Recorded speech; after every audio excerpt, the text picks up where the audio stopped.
दोस्तों नयन आईएएस में आप लोगों का स्वागत है। आज हम बात करेंगे इकोनॉमिक्स के प्रश्नों के बारे में, जहां से बीपीएससी में 10 क्वेश्चन लगभग पूछ लिए जाते हैं।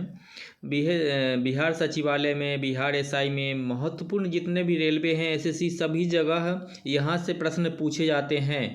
तो आपको उन महत्वपूर्ण प्रश्नों का एक सीरीज दे रहे हैं जहां से क्वेश्चन अवश्य ही पूछे जाएगा। लास्ट तक वीडियो के बने रहिएगा। तो पहला क्वेश्चन है, छठी पंचवर्षीय योजना कब समाप्त कर दी गई थी? 1980 में समाप्त कर दिया गया था। जनता पार्टी सरकार द्वारा पेश छठी योजना को किस सरकार ने समय से पहले ही समाप्त कर दिया था? तो कांग्रेस सरकार ने समाप्त कर दिया था। कांग्रेस सरकार द्वारा लागू छठी पंचवर्षीय योजना की अवधि क्या थी? 80 से 85 थी। छठी पंचवर्षीय योजना पर विशेष बल दिया गया था। गरीबी निवारण और रोजगार सृजन पर बल दिया गया था। किस पंचवर्षीय योजना के दौरान रोजगार मापने के लिए मानक व्यक्ति वर्ष को अपनाया गया? छठी पंचवर्षीय योजना के अंतर्गत। चलते हैं नेक्स्ट क्वेश्चन पे। गरीबी बेरोजगारी उन्मूलन से संबंधित कार्यक्रम आरआरडीपी, एनआरईपी, ट्राइसेम, ये सब योजना किस में लागू किया गया था? छठी पंचवर्षीय योजना में लागू किया था। ये बहुत ही ज़्यादा इम्पोर्टेंट है।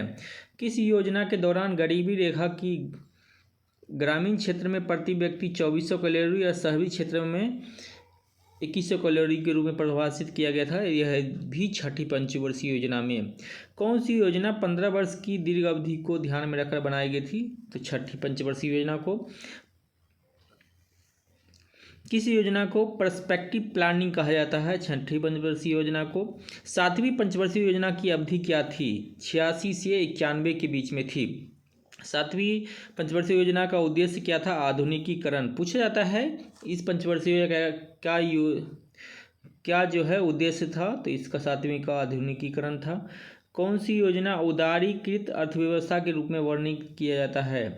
जॉन डब्ल्यू मूलर मॉडल पर आधारित थी आठवीं पंचवर्षीय योजना। चलती नेक्स्ट क्वेश्चन पे चलते हैं। आठवीं पंचवर्षीय योजना का कार्यकाल क्या था? 1992 से 97। आठवीं पंचवर्षीय योजना के पहले कब से लागू होनी थी? 1990। देश में योजना विहीन कौन से रहे हैं? 1991, 90, 91 और 91, 92 जो है योजना विहीन रहे हैं। किस योजना में विभिन्न पहलुओं को ध्यान में रखते मानव संसाधन विकास को मूल उद्देश्य माना गया? आठवीं पंचवर्षीय योजना को। नवीं पंचवर्षीय योजना की अवधि क्या था? 97 से 2002 के बीच में थी। 10वीं पंचवर्षीय योजना 2002 से 7 के बीच में थी। 10वीं पंचवर्षीय योजना का मुख्य उद्देश्य क्या था? 21वीं सदी में भारत को आर्थिक महाशक्ति बनाना था। 11वीं पंचवर्षीय योजना कब तक लागू रही? 2007 से 17। राष्ट्रीय विकास परिषद की 57वीं बैठक 12वीं पंचवर्षीय योजना को अंतिम मंजूरी कब दी गई थी? 2012 को दी गई थी। आधुनिक भारत में बजट की परंपरा शुरुआत का श्रेय किसे जाता है? जेम्स विल्सन को जाता है।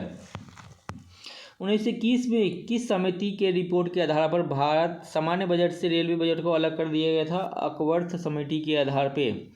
अविभाजित भारत का पहला बजट 1946 में किसने प्रस्तुत किया था? षणमुगम शेट्टी ने प्रस्तुत किया था।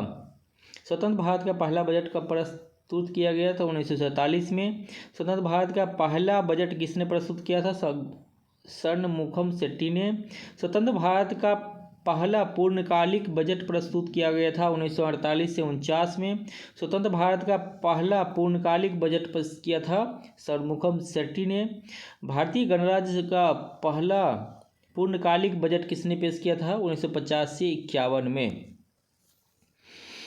भारतीय गणराज्य का पूर्णकालिक बजट 50 से 51 में आया था। देश में किन प्रधानमंत्रियों को स्वयं बजट प्रस्तुत करने का श्रेय हासिल है? जवाहरलाल नेहरू, इंदिरा गांधी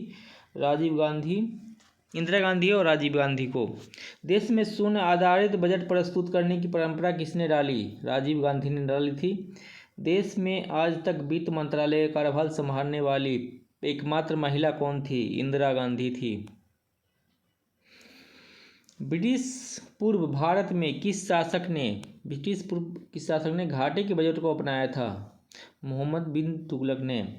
कार्य या परिणाम या लक्ष्यों के प्रति के आधार पर सृजित बजट को क्या कहा जाता है? निष्पादन बजट कहा जाता है। पूंजीगत प्राप्तियों एवं पूंजीगत भुगतान को किस बजट में शामिल किया जाता है? पूंजी बजट में। बजट का वह रूप क्या कहलाता है जिसमें बजट को लिंग विशेष आधार पर तैयार किया जाता है, या बजट में लिंग विशेष के लिए अलग से बजटीय प्रावधान किया जाता है? जेंडर बजट कहते हैं उसे। जिस कर की अदायगी उस व्यक्ति द्वारा की जाती है जिस पर वह कानूनी रूप से लगाया जाता है उसे क्या कहते हैं? प्रत्यक्ष कर कहते हैं।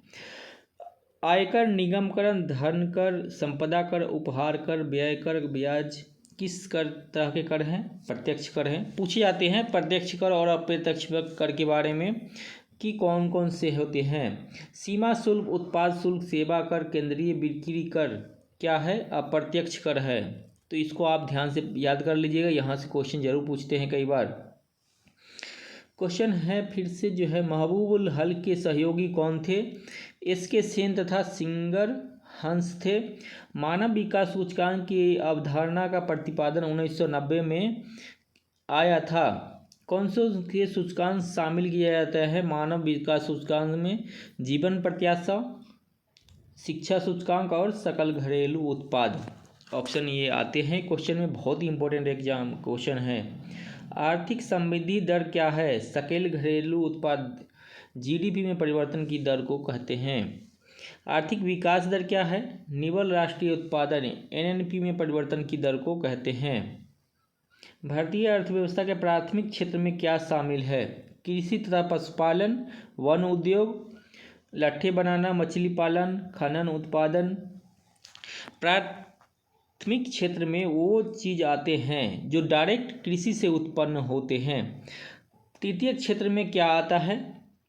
परिवहन, संचार, व्यापार, होटल, जलपान, बैंक तथा बीमा, ये आते हैं तृतीय क्षेत्र में।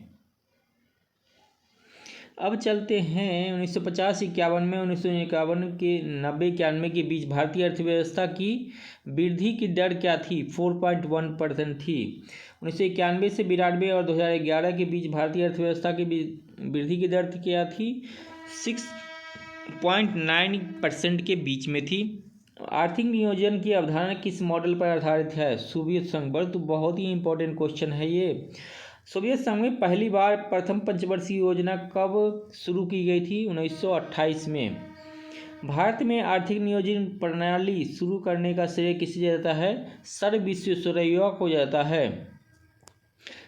नेक्स्ट क्वेश्चन है, भारत में आर्थिक नियोजन प्रणाली की शुरू करने का श्रेय किसे दिया जाता है? विश्वेश्वरैया को।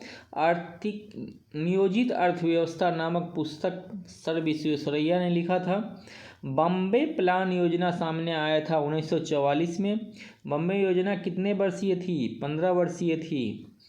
10 वर्षीय जन योजना को कब प्रस्तुत किया गया था? 1944 में। गांधी जी के आर्थिक दर्शन पर आधारित गांधीवादी योजना को कब प्रस्तुत किया गया था? 1944 में। गांधीवादी योजना का सृजन किसने किया था? मन्नारायण ने। स्वतंत्र भारत की पहली औद्योगिक नीति कब घोषित की गई थी? यह 1948 में। तो आज का यह जो है इकोनॉमिक्स का महत्वपूर्ण करेंट अफेयर हम लेकर के आए हैं।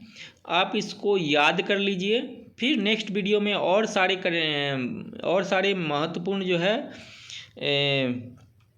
क्वेश्चन इकोनॉमिक्स के हम आपको देंगे। इसको याद कर लीजिए, यहीं से क्वेश्चन पूछेंगे, चाहे भी यूपीपीसीएस का एग्ज़ाम हो, बीपीएससी का एग्ज़ाम हो, या फिर बिहार एसआई हो, या बिहार सचिवालय का कोई भी एग्ज़ाम दे रहे हो आप, रेलवे है, एसएससी है, तो यहाँ से क्वेश्चन जरूर पूछे जाएंगे। तो चैनल को यदि सब्सक्राइब नहीं किया, चैनल को सब्सक्राइब कर दे, वीडियो को लाइक कर दे, ज़्यादा से ज़्यादा शेयर कर दे, ताकि अन्य लोगों को भी इसका लाभ मिल सकते। वीडियो को देखने के लिए धन्यवाद। फिर मिलते हैं नेक्स्ट वीडियो में।